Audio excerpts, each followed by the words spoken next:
Okay, let's unpack this. You shared sources about Itzhak Bentov, and he's a figure who truly bridges these two worlds. He really is. You've got the world of hard, measurable science on one side, and on the other, well, the very biggest questions about consciousness. Absolutely. And I think if you only know Bentov as the author of Stalking the Wild Pendulum, The famous New Age book, yeah. right, the popular text, you're really missing the identity that fundamentally defined his work.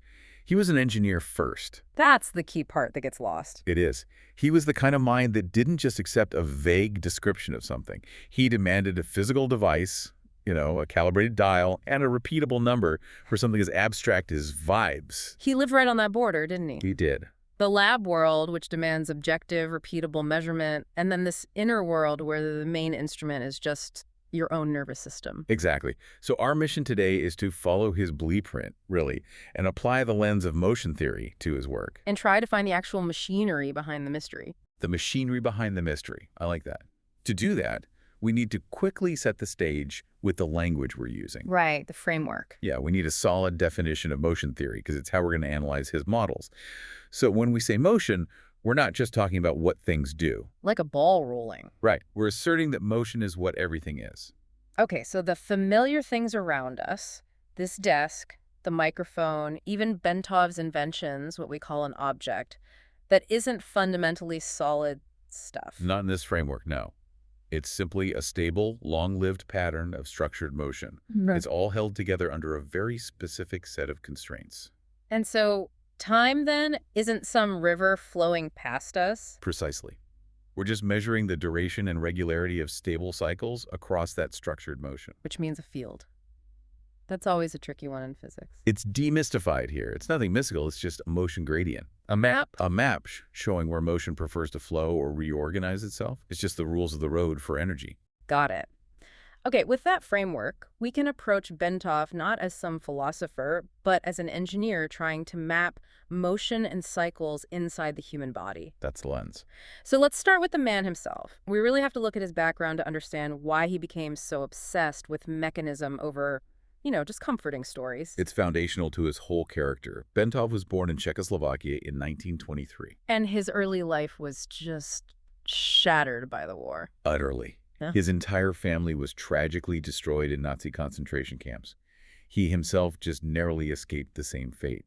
He had to improvise his way to freedom, rebuild his life in Israel, and then came to the U.S. That kind of trauma, that kind of survival, it doesn't just build resilience, it forges a mindset, right? It has to. It absolutely does. The sources suggest that it instilled this intense requirement in him. You must improvise, you build with what you have, and you can never, ever confuse a nice story with a mechanism that actually works. Because a working mechanism keeps you alive. Exactly. Chaos demanded structure. A mechanism had to be reliable. If it didn't function, the consequences were existential. And that demand for something tangible, something that works, that flows right into his professional life. Directly. In the U.S., Bentov became a serious biomedical inventor. He wasn't just theorizing. He ran a functional basement research lab, a one-man think tank almost. And his credentials were based on controlled motion. His most famous contribution was the steerable cardiac catheter. That's the one. And it was a huge leap forward. It let doctors navigate tools inside the body without massive invasive surgery. Think about what that actually requires, though. Go on. You're designing this flexible, precise tool that has to maintain controlled motion steering, rotation inside this incredibly turbulent, messy, constantly moving environment. The cardiovascular system. Right. He was taking the chaos of blood flow and forcing a structure of controlled, repeatable motion right into it. That's a powerful connection. Yeah. It's not just that he invented something medical. The core intellectual challenge was controlling motion inside a moving constraint. And that discipline is the exact prerequisite for trying to model consciousness as controlled motion inside the body's rhythmic system. Absolutely.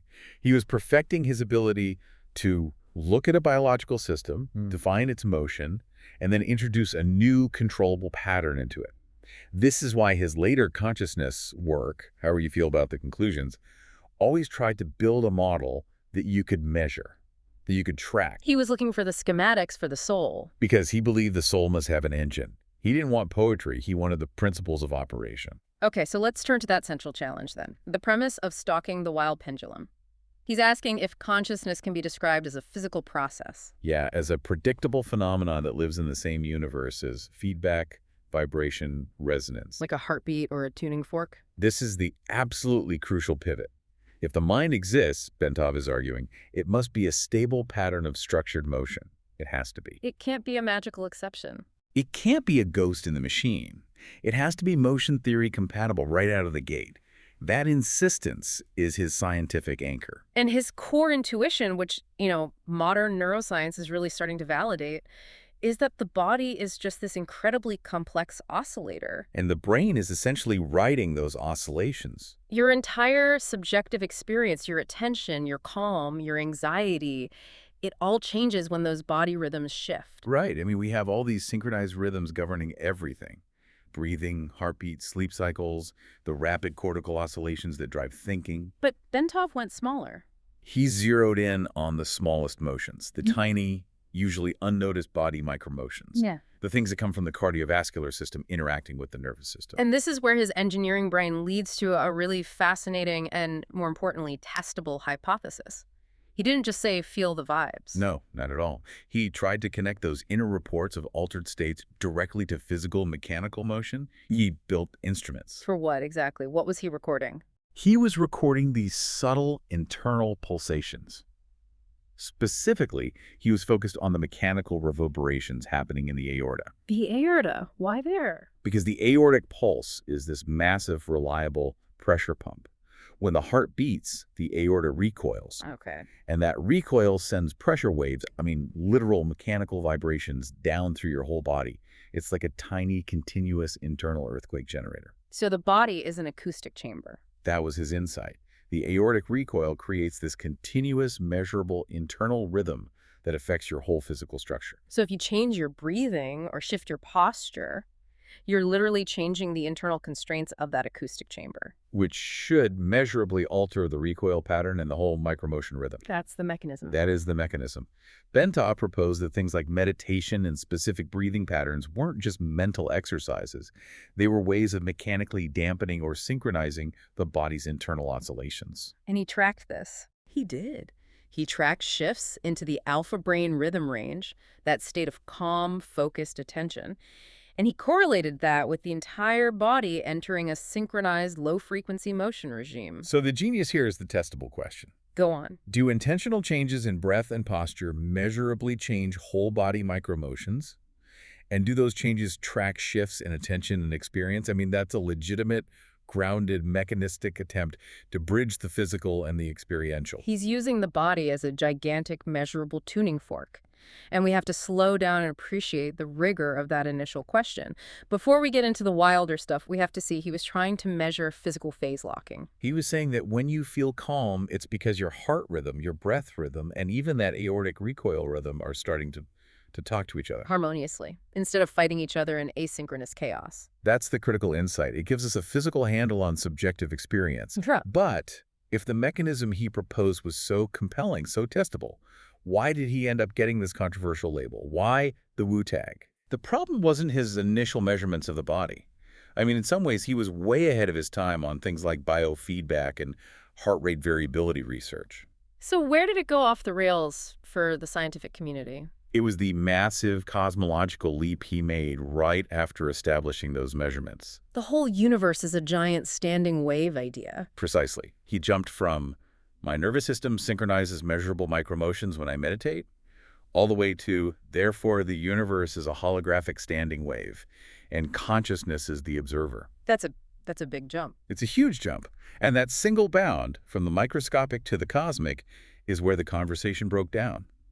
Critics dismissed everything because of the untestable cosmology. It's a classic case of throwing the mechanistic baby out with the cosmological bathwater. Exactly.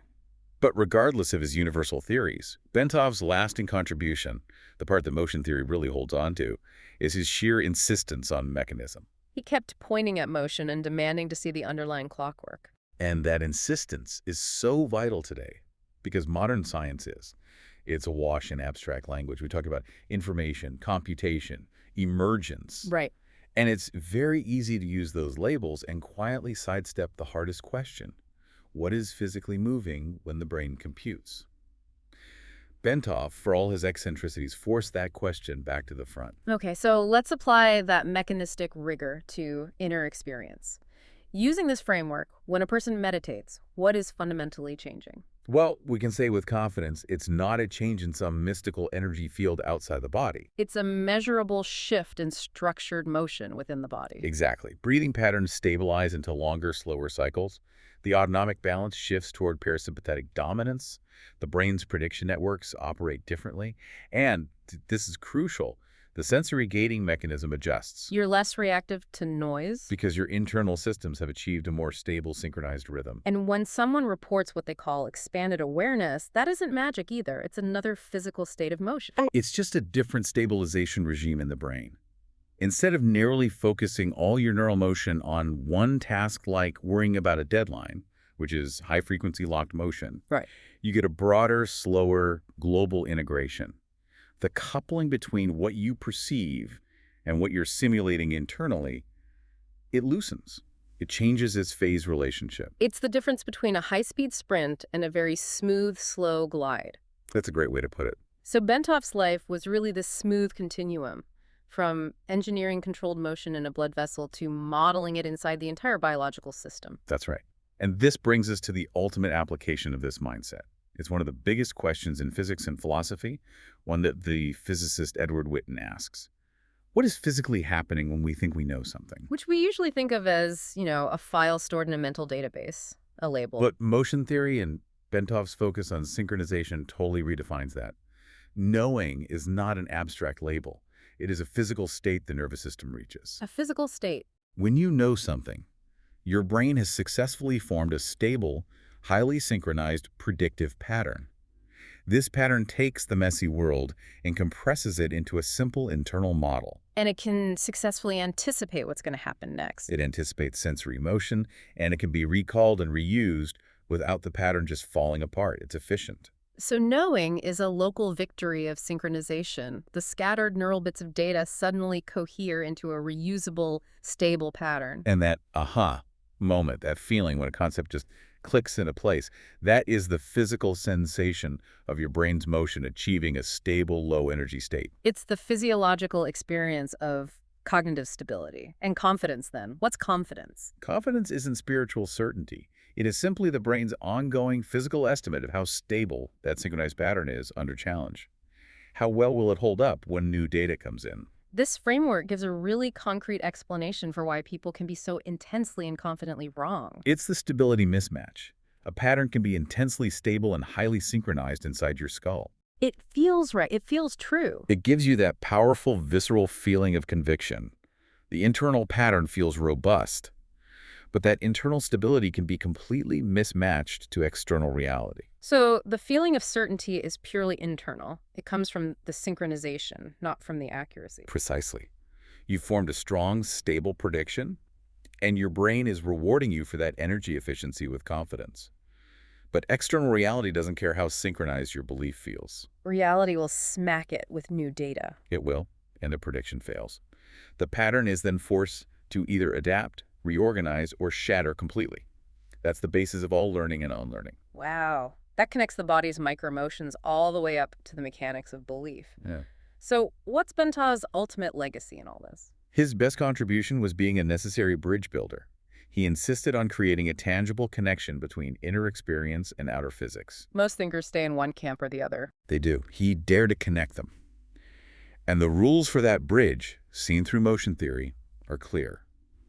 Universal claims need verifiable measurements in space, and experiential claims need measurements in the body's structured motion. And the leap between them has to be testable. It has to be, which makes the end of his life just deeply ironic. The dark punchline to Bentov's life is the sudden, violent failure of engineered motion. He died in a plane crash. In 1979, as a passenger on American Airlines Flight 191, the crash was caused by the detachment of an engine, a catastrophic failure of engineered structure. So a man who spent his life trying to understand harmonious, beneficial rhythms Was taken out by a brutal, ordinary failure of engineered motion, a stark reminder of the fragility of structure when constraints fail. So what's the final verdict? Our final verdict on Bentov is that he is a seer with a footnote. Not because every single claim he made was proven correct. Yeah. His cosmology is still highly speculative. But because he fiercely refused to treat consciousness as something exempt from physics, he kept dragging the conversation back to mechanism, rhythm, and structure. And he left us with a powerful, measurable model of the body as an oscillator. So what does this all mean for us? Bentov fundamentally asked, if mind is real, what motion is it made of? A question we're still grappling with. And we now understand the answer a bit more clearly thanks to frameworks like this one. Mind is structured motion doing prediction, stabilization, and resynchronization inside a biological body one that evolved to survive by turning motion into meaning. The mind isn't outside physics, it is physics, just exquisitely organized. So if your thinking pattern feels stuck or inefficient right now, what underlying physical motion in your breath, your heart, or your attention is it relying on for stability?